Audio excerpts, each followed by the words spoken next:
When Kenworth rolled a sloped-nose semi into a dealer meeting in 1985, grown men laughed out loud. They called it the anteater, they called it the vacuum cleaner. They swore nobody would ever buy something that ugly. By the end of that same year, it accounted for 40% of all Kenworth tractor sales. The 1980s was the most dramatic decade in semi-truck history. Cabovers were dying, aerodynamics were being born, and the machines rolling out of American factories looked like nothing anyone had ever seen before. Number 10. The International Transstar 2 cabover. Before we talk about the trucks that shocked people with their innovation, we have to give proper respect to one of the most beloved cabovers ever to turn a wheel, the International Transstar 2. Produced by International Harvester through the late 1970s as the company's flagship cabover tractor, the Transstar 2 was a truck that thousands of drivers genuinely loved, and it represented the peak of the American cabover tradition, just as that tradition was about to die. The International Transstar 2 was one of the first trucks to incorporate driver-friendly features, such as improved sleeping quarters and ergonomic controls. At a time when most cabovers were brutal, noisy, and punishing environments for the men who lived in them, the Transstar 2 took driver comfort seriously. The cab was spacious, the windshield was enormous and gave commanding views of the road ahead, and the sleeper options offered genuine rest for long-haul drivers covering coast-to-coast routes. The Transstar 2 was powered by a range of engines, including the legendary Detroit Diesel 318, a six-cylinder two-stroke unit that drivers either loved passionately or tolerated stoically. Drivers who ran it will tell you that the truck consumed oil at an alarming rate, but delivered reliability and raw pulling power that earned it a reputation no amount of oil consumption could diminish. It was a tough, honest, hard-working truck. The Transstar 2 was available in multiple cab configurations, and International sold thousands of them to fleets and owner-operators who needed a capable, maneuverable cabover at a price more accessible than the premium Kenworth and Peterbilt alternatives. It was, in the words of drivers who ran them, a truck that got the job done without complaining. The Transstar 2's story ends with International Harvester's own catastrophe. When the company's agriculture division collapsed in the early 1980s and the 1979 labor strike cost IH an estimated $600 million, the company sold off its construction equipment and eventually became Navistar International, focused exclusively on highway trucks. The Transstar cabover eventually gave way to newer designs, but its legacy among drivers who experienced the golden age of American cabovers is entirely secure. Number 9. The GMC Astro 95 cabover.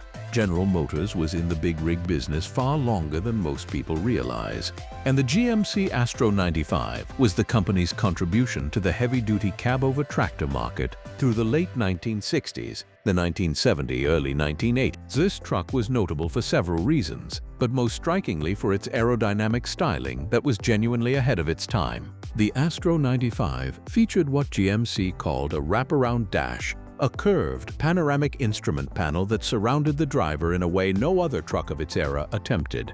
The cab was spacious and the visibility from the massive windshield was exceptional.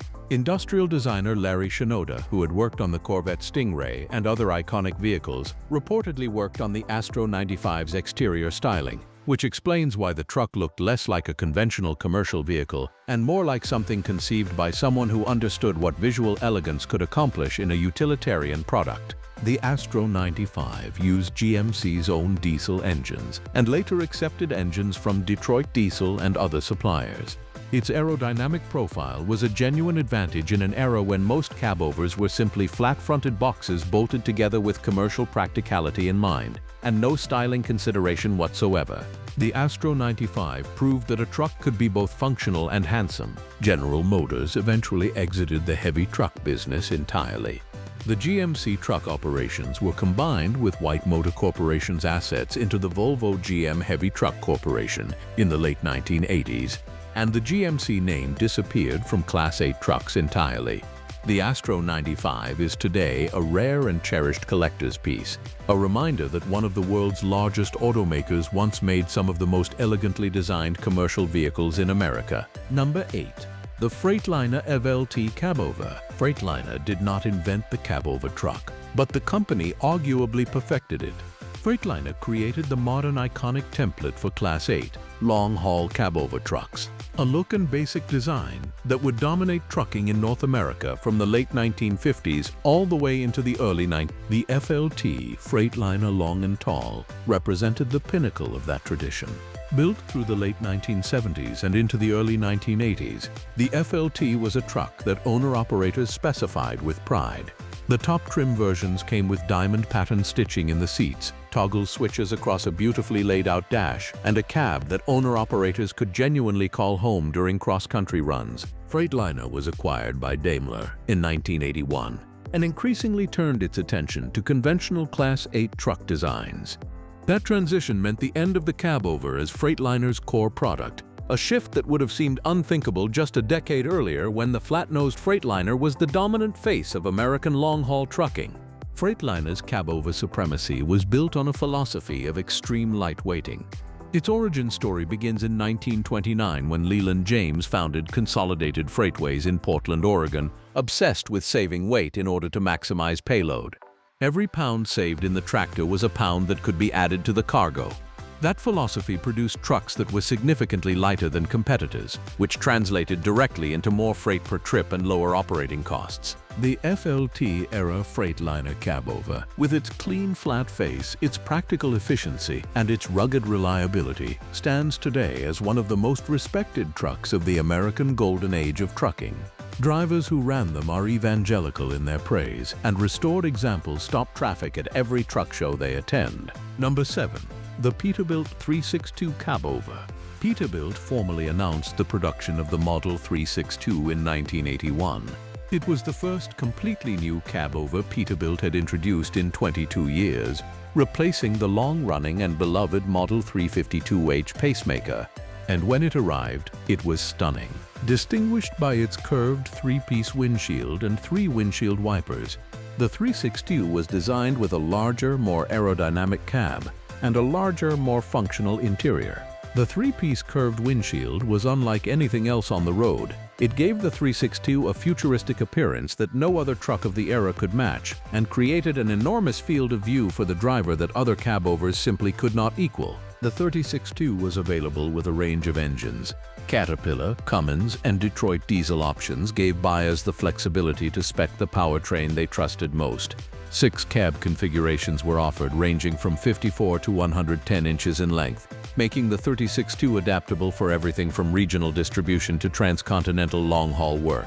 The 362's popularity peaked when it was chosen as a character inspiration for Pixar's movie Cars. The character Jerry recycled batteries is designed as a maroon 1981 Peterbilt 362.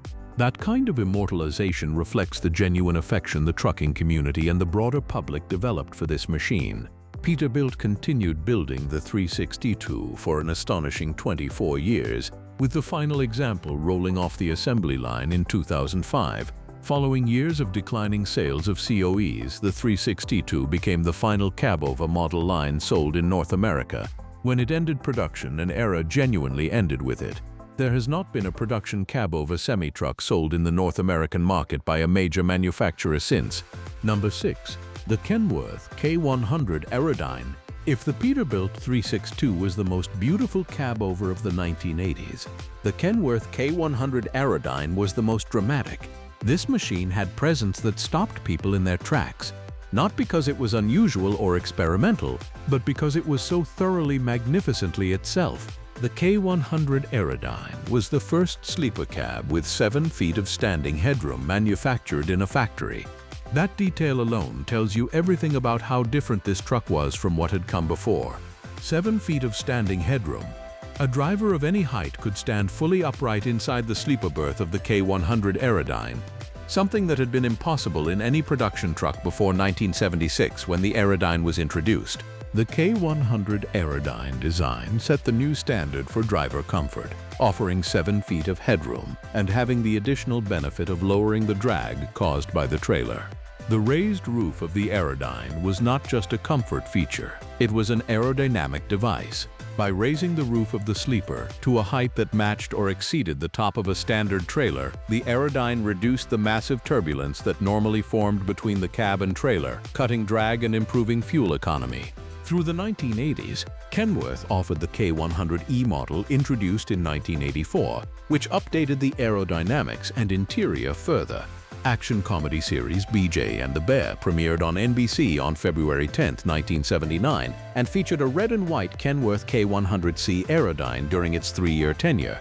That television exposure made the K100 one of the most recognizable trucks in America to a generation of fans who might never have seen a real semi-truck up close. The K100 ended production in the early 1990s as cabover demand declined throughout the North American market.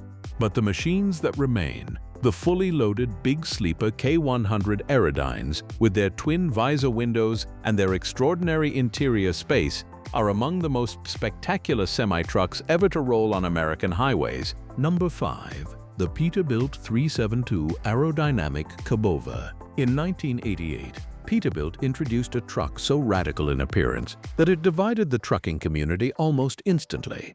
The Peterbilt 372, introduced as a second Class 8 COE, was rebodied to maximize both aerodynamics and fuel economy.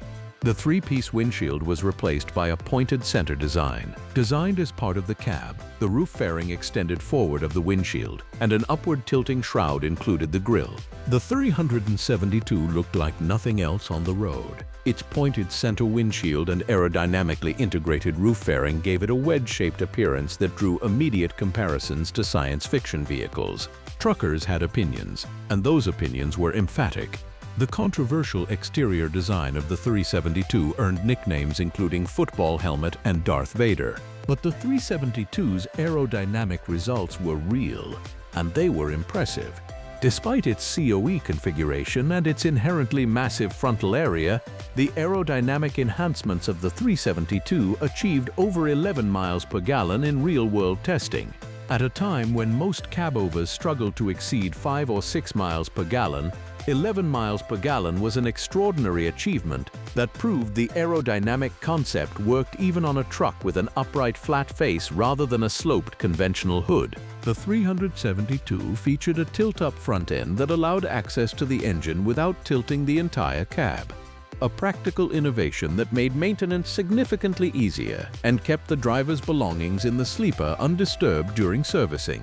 In 1994, the Model 372 COE ended production, alongside declining overall demand for COEs and a poor market response to its controversial exterior design. The 372 was the last serious attempt by any American manufacturer to push aerodynamic design within the cabover format, and it remains one of the most polarizing and distinctive trucks the industry has ever produced. Number 4. The Western Star 4900 series.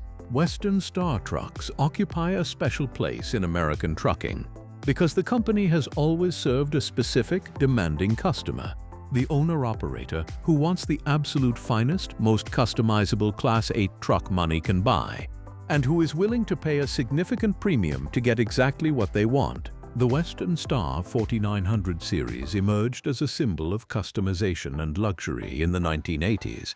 Known for its rugged dependability and high-quality construction, this truck allowed operators to personalize their rigs from engine choices to interior features, and the 4900 solidified Western Star's place as a builder of premium trucks for discerning drivers. Western Star was founded as a division of White Motor Corporation, manufacturing trucks in Kelowna, British Columbia, Canada. The trucks were built with an emphasis on quality of construction that exceeded what volume manufacturers could deliver. Every Western Star was, and still is, essentially custom-built to the buyer's specification, with an enormous range of options covering engines, transmissions, axles, cab configurations, and interior appointments. The 4900 series conventional was visually commanding.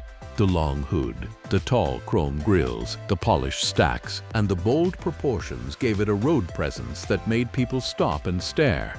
Drivers who owned one described the experience in terms that sounded more like someone talking about a luxury automobile than a working commercial truck. White Motor Corporation went bankrupt in 1980, and Western Star was purchased by a group of Canadian investors who kept the brand alive and independent until Daimler acquired it in 2000.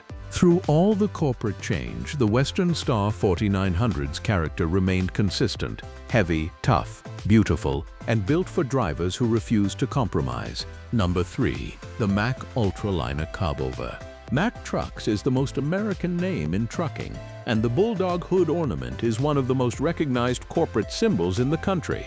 So when Mack introduced a cabover design in the 1970s that was dramatically different from everything else the brand had produced, the trucking world took notice. The Mack Ultraliner was a premium cabover tractor that Mack positioned at the top of their heavy-duty lineup. It featured a striking aluminum cab with a distinctive visual identity that set it apart from every other cabover on the road. The Ultraliner was specifically designed for long-haul interstate operation, and Mack equipped it with their own Maxidyne diesel engine, one of the most important engine innovations in trucking history. The Maxidyne constant power engine, developed by Mack in the 1960s and refined through the 1970s, operated effectively across a wide RPM range without the power drop-off that conventional diesel engines experienced at the top and bottom of their operating ranges. This meant Mack drivers could use fewer transmission shifts, reducing driver fatigue on long hauls and simplifying operation. The Ultraliner, equipped with this engine and paired with Mack's own Maxitorque transmission, was a genuinely impressive powertrain package. The Ultraliner's aluminum cab construction kept weight down while offering exceptional corrosion resistance, an important consideration for trucks operating year-round in the salt and chemical environments of northern states and Canadian highways. Mack's cabover production eventually ended as the company, like all American manufacturers, transitioned its long-haul lineup to conventional hood designs following the 1982 Surface Transportation Assistance Act. But the Ultraliner's era, when a big red Mack with a flat front and the bulldog on the nose was a symbol of American toughness, remains one of the proudest chapters in the company's long history. Number 2. The Kenworth T600. When Kenworth unveiled the T600 at the Mid-America Trucking Show in Louisville, Kentucky on February 28, 1985, the reaction in the room was not enthusiastic. When Kenworth Toronto's sales manager Gary Krudge first saw the T600, the first thoughts to cross his mind were, how are we going to sell something that looks like this? The T600's sloped hood dropped toward the ground at an angle that no American semi-truck had ever attempted. It looked like someone had taken a conventional Kenworth and sat on the hood until it collapsed forward. Drivers immediately nicknamed it the Anteater, the vacuum cleaner, and other names considerably less polite. While aerodynamic devices such as roof fairings had been introduced on Class 8 trucks in the mid-1970s, the T600 was the first American semi-tractor designed from the ground up with aerodynamics and fuel economy in mind. The project had begun in 1976, when Packer's Director of Research and Development, Larry Orr, assembled a small team and started building wax and wood models to test at the University of Washington's wind tunnel in Seattle. The development was completed in secret, often unappreciated, and often on a shoestring budget. The results were extraordinary. Wind tunnel testing confirmed a 50% improvement in aerodynamics compared to conventional trucks. The T600 ended up being 22% more fuel efficient than a similarly equipped W900. At a time when fuel costs were rising sharply in the aftermath of the 1973 oil crisis, that fuel saving was not just impressive, it was potentially the difference between a profitable fleet operation and a struggling one. By the end of 1985, the T600 became a success, itself alone accounting for 40% of Kenworth semi-tractor sales that year. The dealers who had been dreading explaining the truck's appearance to skeptical customers suddenly found they could not order enough of them. The key to selling the T600 was getting drivers behind the wheel. The improved sightlines and enhanced ride resulting from its longer front springs converted almost everyone who drove it. The setback front axle gave the T600 a turning radius nearly 23% tighter than a conventional Kenworth, which was a massive practical advantage in tight docks and urban delivery situations. The T600 remained in production until 2007, a 22-year run during which it and its derivatives accounted for a major portion of Kenworth production. The United States Department of Transportation awarded Kenworth its National Award for the Advancement of Motor Vehicle Research and Development for the T600 program. It changed the entire trucking industry within years. Every manufacturer was developing their own aerodynamic conventional designs. The truck everyone laughed at became the template every competitor had to follow. Number 1. The Peterbilt 379. At the top of our list sits a truck that represents the exact opposite of the T600's aerodynamic revolution, and yet in its own way, it is every bit as stunning and every bit as important to the history of 1980s trucking. The Peterbilt 379, introduced in 1987, was the truck that the trucking community chose when it decided it did not want the future. When the T600 arrived and the aerodynamic era began, a significant portion of the American trucking world, the owner-operators, the long-haul independents, the people who lived in their trucks, pushed back. They did not want a drop-nose tractor that looked like an appliance. They wanted chrome. They wanted a long hood. They wanted a truck that looked like a truck. The Peterbilt 379 answered that call. Built at Peterbilt's Denton, Texas facility, the 379 was a long-hood conventional Class 8 tractor with an aluminum cab and hood, classic styling that drew directly from Peterbilt's long hood heritage, and a level of build quality and customization that owner-operators were willing to pay significant premiums to access. The 379 was available with engine options ranging from Cummins to Caterpillar to Detroit diesel, with the Caterpillar 3406 and Cummins N14 and ISX being particularly popular choices. Configurations ranged from a standard BBC to the extended hood version that made the truck appear even longer and more commanding than the standard model. The extended hood 379, with its additional length and its perfectly proportioned nose, became one of the most photographed and celebrated semi-trucks in American history. What made the 379 so viscerally stunning to people encountering it for the first time was the combination of its scale, its proportions, and the amount of chrome that a well-specified example carried. Twin stacks rising behind the cab, polished aluminum wheels, chrome sun visor, chrome headlamp surrounds. In show truck configuration, a Peterbilt 379 with full chrome treatment was so extraordinary that people who had never given a second thought to semi-trucks would stop walking and stare. The 379 remained in production for 20 years, with the final example rolling off the assembly line on April 4, 2007. The same year, Peterbilt ended the 362 cabover. The trucking community treated the 379's end as a genuine cultural event. The truck was not replaced by something better. It was replaced by the more aerodynamic 389, which captured some of the 379's character while improving fuel economy. But the 389 is not the 379. Serious enthusiasts know the difference. Today, a clean Peterbilt 379 in extended hood configuration, properly specified and well-maintained, is one of the most visually spectacular road vehicles in the world. When people see one for the first time, they consistently report that they assumed it must be a show truck, a custom build, or a replica. Something that's striking, they reason, could not simply be a production truck that someone ordered from a dealer. They are wrong. It was, and thousands of them are still out there, still running loads, still turning heads on every highway in America. If you enjoyed this video, hit that like button and subscribe. Tell us in the comments which of these 1980s machines is your favorite, and whether you have a personal memory of seeing any of these trucks on the road. We want to hear your stories. Until next time, keep the shiny side up.